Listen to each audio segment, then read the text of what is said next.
नमस्कार. प्राध्यापक बीजी मांगले जागर टाइम्समध्ये मी आपल्या सर्वांचं स्वागत करीत आहे. मित्रांनो, मराठीत एक भावगीत आहे. आपल्या सगळ्यांना ते अतिपरिचित असणारं असं आहे आणि सगळ्यांना आवडणार आहे. त्याचे बोल आहेत, मी थोडासा बदल करून म्हणतोय. श्रीरामा अजब तुझे सरकार. उद्धवाच्या ठिकाणी मी श्रीरामा घातलंय. श्रीरामा अजब तुझे सरकार, लहरी राजा प्रजा आंधळी, आधांतरी दरबार. श्रीरामा अजब तुझे सरकार. लबाड जोडिती इमले माड्या, लबाड जोडिती इमले माड्या, गुणवंतांना मात्र झोपड्या. प्रतिवतेच्या गळ्यात धोंडा, वेशेला मणिहार.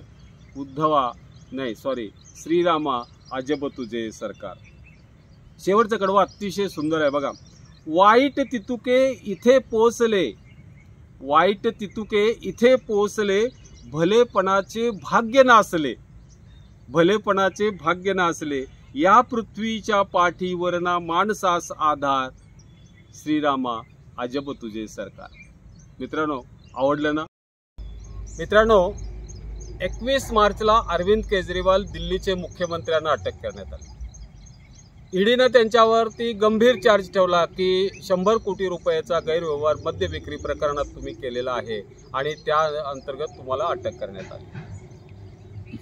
खरं तर ईडीच्या अनेक रेड्स झालेल्या होत्या.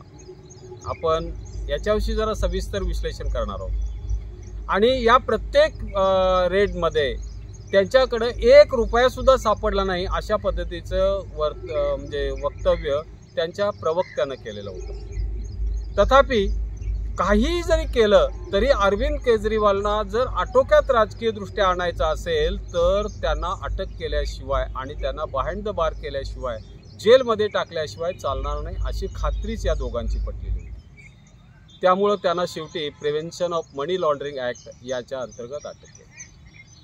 अटक केल्यानंतर गजब झाला. काय झालं?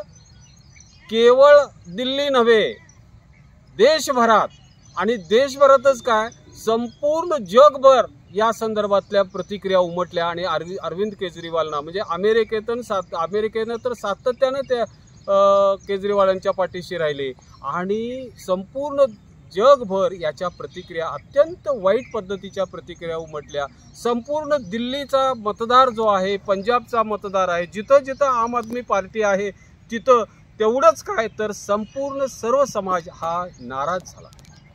खरं तर ही जी अटक आहे, ही अटक भारतीय जनता पार्टीला अत्यंत चुकीच्या पद्धतीनं झालेली आणि फार चुकीच्या पद्धतीने केलेली असं त्यांना म्हणावं लागेल. न्यायालयामध्ये ज्या वेळेला केस गेली त्यावेळेला एक सगळ्यात महत्त्वाची घटना सांगतो. ज्या घटनेअंतर्गत म्हणजे नायब राज्यपाल विजयकुमार सक्सेना असं म्हणाले होते की दिल्लीचे सरकार तुरुंगातून चालवले जाऊ शकत नाही. म्हणजे अरविंद केजरीवाल मुख्यमंत्र्यांनी राजीनामा द्यावा आणि सरकार सगळं गडबडावं अशी जी भावना होती, या भावनेला इथं तडा बसलाय. का तर कोर्टानं सांगितलं ही जी केस आहे ती केस मी ऐकणारच नाही. एका अर्थी आम आदमी पार्टीचा विजय झाला आणि जेलमधून आज केजरीवाल हे राज्य चालवत आहे. अर्थात पुढं काय काय होईल हे आज सांगता येत नाही, पण हा आम आदमी पार्टीचा विजय असं आपल्याला म्हणावं लागेल. न्यायालयातून आज ते राज्य चालवतात.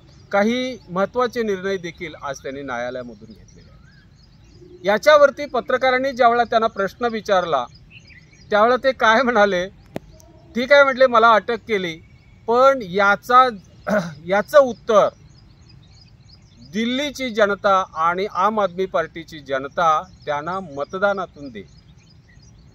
झाले का? म्हणजे त्यांना एवढं मोठं स्टेटमेंट करायची संधी भारतीय जनता पार्टीनं दिली असं आपल्याला म्हणावं लागेल. काय मद्य घोटाळा प्रकरण 21-22 मध्ये हे म्हणजे आजपर्यंत दिल्लीमध्ये जे मद्य विक्री केली जाते, दारू विक्री जाते, ती सगळी शासकीय म्हणजे महामंडळामार्फत विकली जाते। ही अशा पद्धतीने विकल्यापेक्षा जास्त पैसे शासनाच्या तिजोरीमध्ये यावेत यासाठी त्यांनी सर्वसामान्य सगळ्या लोकांना ते खुले केले आणि ते विक्रीचे टेंडर्स दिले आणि या टेंडरमध्ये 100 कोटी रुपयाचा घोटाळा केला अशा पद्धतीचा आरोप भारतीय जनता पार्टी आणि ही केस ऐकायला ज्यावेळेला उभी राहिली त्यावेळेला अरविंद केजरीवालने स्पष्ट सांगितलं, माझा जो युक्तिवाद आहे तो माझ्या वकिलापेक्षा मला विनंती करायची आहे की मला युक्तिवाद करू द्या। न्यायालयानं त्यांना युक्तिवाद करण्यास ज्यावेळेला संमती दिली त्यावेळेला न्यायालयासमोर अरविंद केजरीवाल यांनी भारतीय जनता पार्टीचं वाभाडं काढलं। त्यांनी कोणत्या परिस्थितीमध्ये मला आणि किती गैर पद्धतीनं अटक केली हे सांगत असताना शेकडो रेट टाकल्या, 1 रुपया मिळाला नाही तरी देखील अटक करतात आणि माझा पुरावा काय आहे हे त्यांनी सांगावं। आणि याच्यामध्ये ईडीला फक्त आणि फक्त आम आदमी पार्टी, कारण या मद्य विक्रीमध्येच उपमुख्यमंत्री मनोज सिसोदियानं अटक केलेला आहे, संजय सिंहनं अटक केला आहे, खासदारांना अटक केला आहे, अनेक 2-3 जण आहेत त्या सगळ्यांना त्यांनी अटक केलेला आहे। हेतू आणि याचा जो हेतू आहे तो हेतू हा आहे की आम आदमी पक्ष जो आहे, आम आदमी पार्टी जी आहे, हा पक्ष संपवायचा, तो क्रश करून टाकायचा असा यांचा उद्देश आहे असं कोर्टासमोर त्यांनी सांगितलं।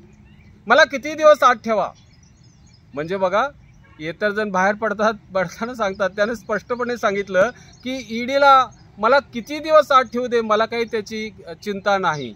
ज्या कारणासाठी त्यांना अटक केलेलं होतं की जे राजकीय कारण होतं, त्यांचा पक्षाचा प्रसार होऊ नये, पण त्यांना अटक केल्यामुळं अरविंद केजरीवालांना चांगलं समजलं होतं की लोकांमधले जनमानसातली त्यांची प्रतिमा अत्यंत उजळ झालेली आहे हे पाहून त्यांनी स्पष्ट मला किती दिवस आत ठेवता ह्याच्याविषयी काळजी नाही।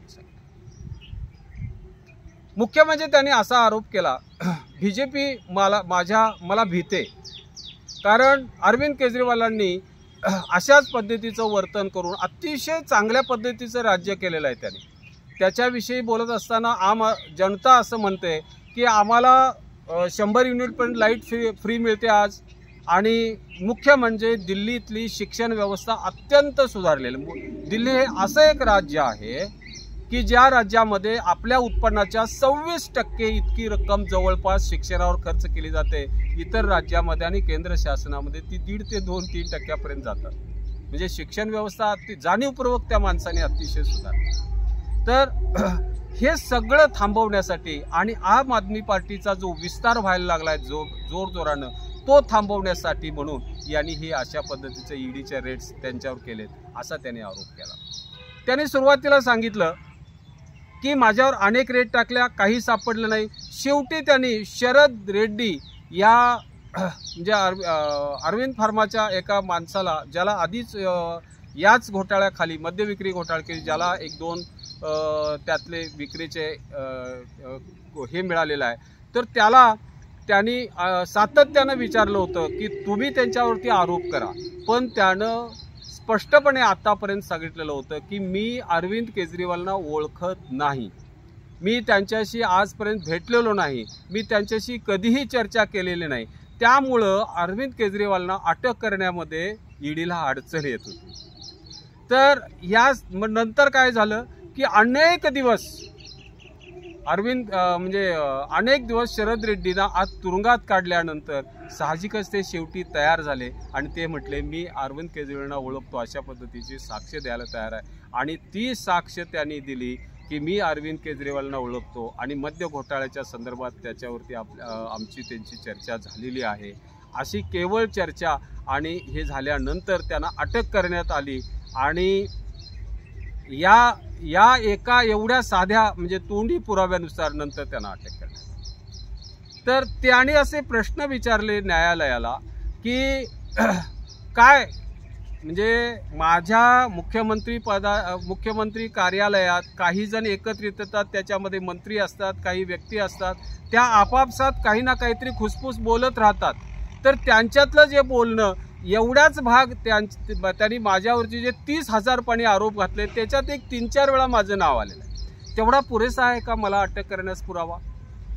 तर त्यावेळेला साहजिकच म्हणजे कोर्टसुद्धा हडबडलं, काही त्यांना बोललं नाही, शांत बसलं. तर त्याने असं सांगितलं की असे काही त्यांनी पुरावे माझ्या विरोधात, कुठलेही पुरावे त्यांनी एवढ्या मोठ्या 30,000 पानी आरोपपत्रामध्ये कुठलेही पुरावे नाहीत, तरीही मला अटक केली जाते. तर ही केवळ त्या शरद रेड्डी या माणसाच्या.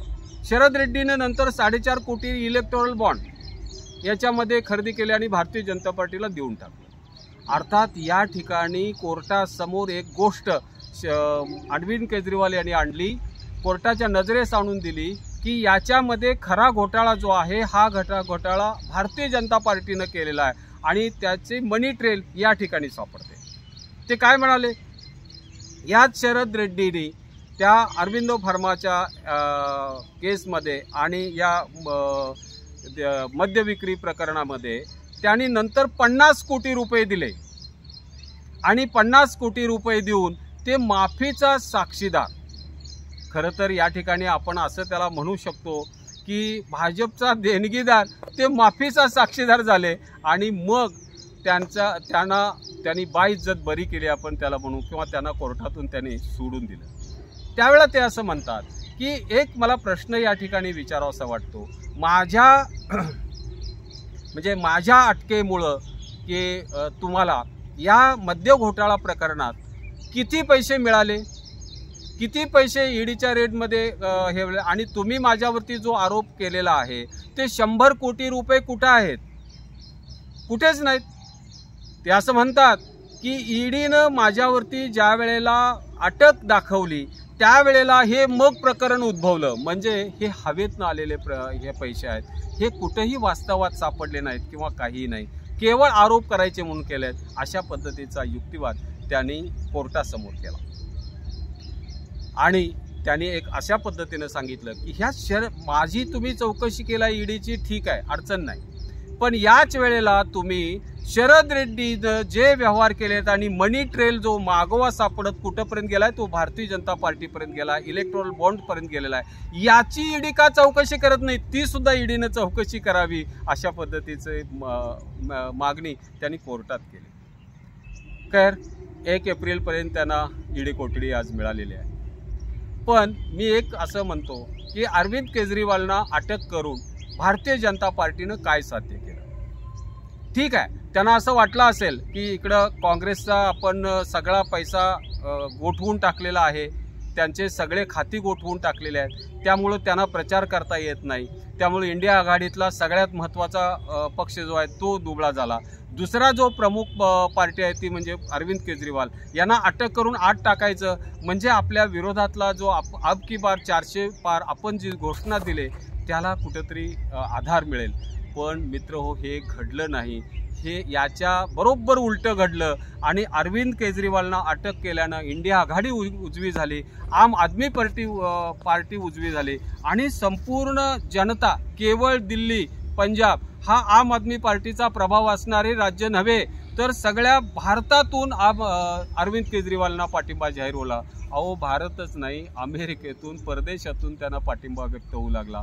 म्हणजे भाजपला हे प्रकरण आहे, हे प्रकरण जड गेलं असं आपल्याला म्हणावं लागेल. मित्रो, कसं आहे की एक प्रामाणिक माणसाला तुम्ही अटक करत असताना ज्या गोष्टी तुम्हाला रेडमध्ये सापडायला पाहिजे होत्या त्या केवळ एका माणसाच्या सांगण्यावरून तुम्ही अटक केली आणि ज्याचं करिअर जे आहे, राजकीय करिअर आहे, हे अत्यंतच आहे, त्यांना अटक करणं ही भारतीय जनता पार्टीला पडलेली अवघड गोष्ट आहे आणि भविष्यात सुद्धा त्यांना ते जर वेळेत सावध झाले नाहीत तर भारतीय जनता पार्टीला अरविंद केजरीवालांची अटक ही महागात पडेल हे निश्चित. धन्यवाद. माझा हा व्हिडिओ आपण लाईक, शेअर आणि सबस्क्राईब करा.